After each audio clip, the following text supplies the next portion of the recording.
Hey, what's up, YouTube? This is TMZ1313, and I'm gonna talk about glow plugs. They're a hot commodity these days. A lot of people don't know what glow plug to use on certain days with certain engines, and sometimes I even don't know. But I'm gonna show you what I do know and what I've learned and what I've researched from over the past few days, and what I've been told from guys that have been in the hobby for 10 plus years. There's three different kinds of glow plugs. There's hot, cold, and medium. Um, they all depend on about 6 factors of what you should use them or when you should use them.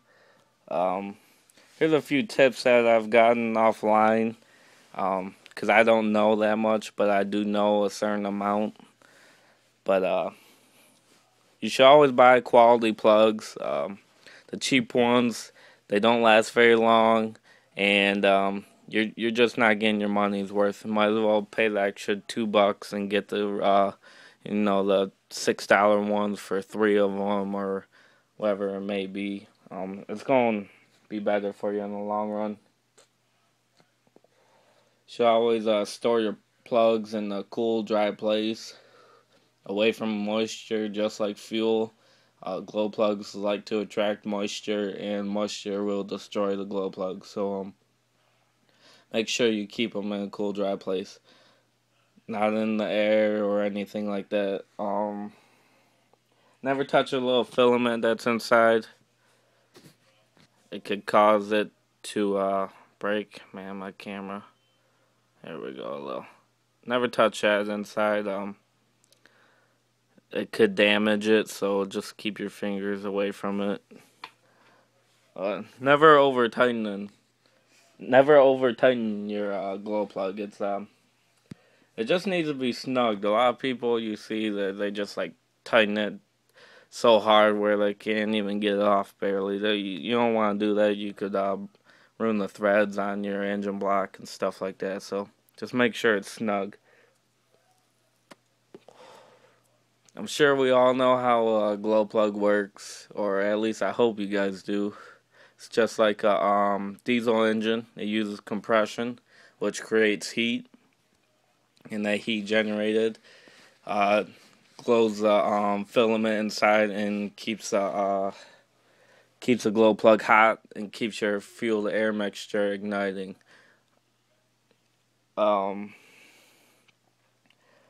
I've learned that after your initial break-in of your engine, you basically destroyed your glow plug. Um, because you got your engine running so rich, you're getting all kinds of contamination and stuff inside the glow plug, and um, you basically destroyed it. I mean, I've had to replace my glow plug after that. I don't know if you have to do it every time, but I've experienced too, and I've been told that. So just replace it after you break it in initially,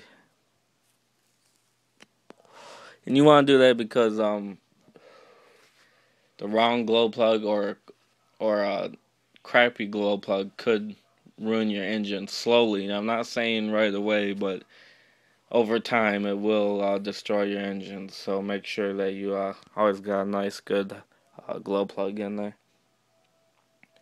If the coil inside there or the filament's distorted or breaks off, it means you have too much compression, which could break the filament off.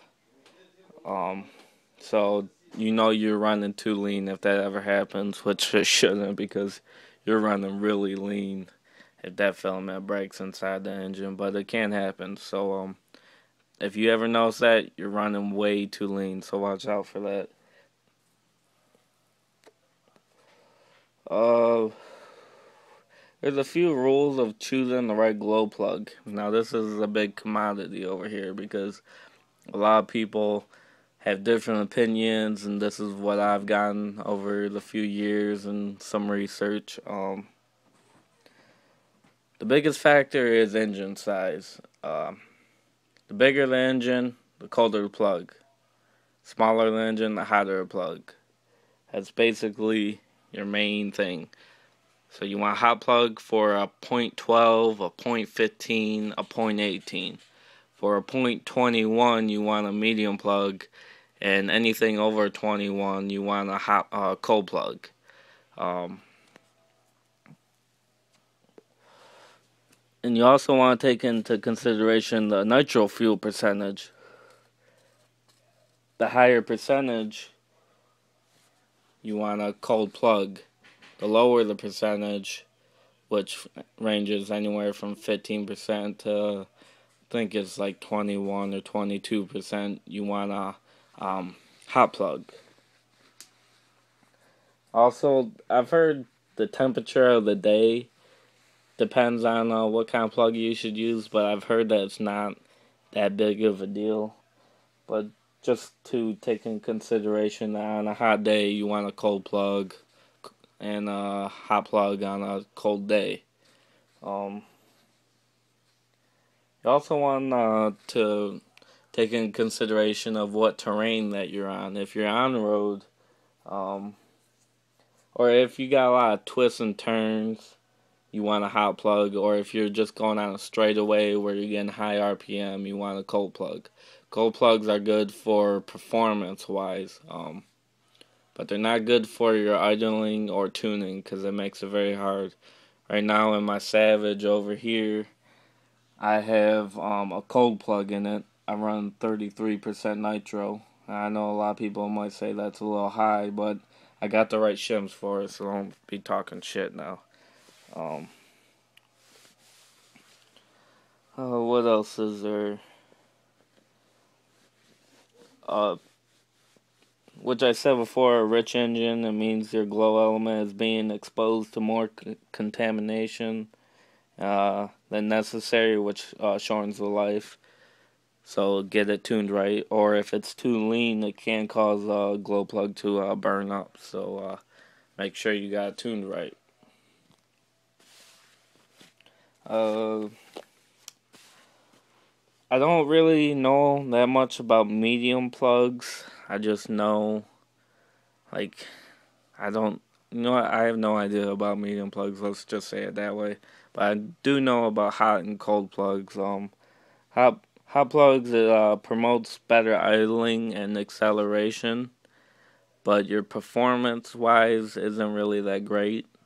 And with cold plugs, you produce more power and improve performance if your engine runs hot.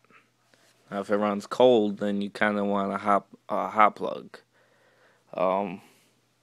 Cons about a cold plug though is that your engine runs rougher at idle and can be difficult to tune. So you kind of want to watch out for that. And that's about all I have on glow plugs. Kilpain or Reese, if you guys got anything to say about them, I'm be happy for you guys to comment below. I actually just remembered this. Let's see if this will work.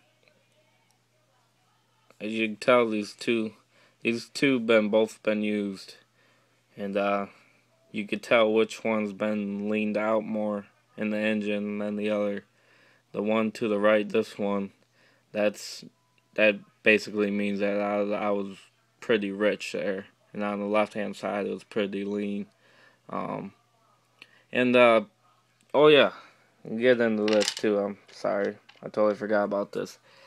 Glow plugs, they don't have an industry standard for the numbers, so don't go by the numbers. You can see on these, I don't know if you can see on my camera, but this one says R5. No, you can't see it at all. This one says R5, and this one says R8, and don't go by those numbers. Those numbers are all on different types of companies that makes a glow plug. So do not go off the numbers and see if it's hot or cold.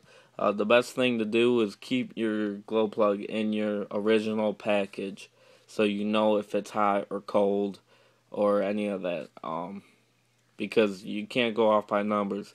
But say you done what I've done and already taken them out of the package and you have no way of telling if they're hot or cold. The easiest way to do it is cold plugs have a thicker filament, and it's gonna be hard to see.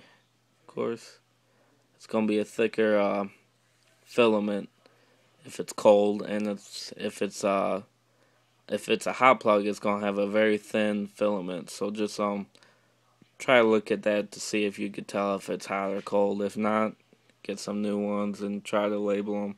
That's the best way of doing it. Anyways, that's about all I got. If you guys got anything to say about it, please comment below. Like, dislike, I don't give a fuck. Alright, I'll see you guys.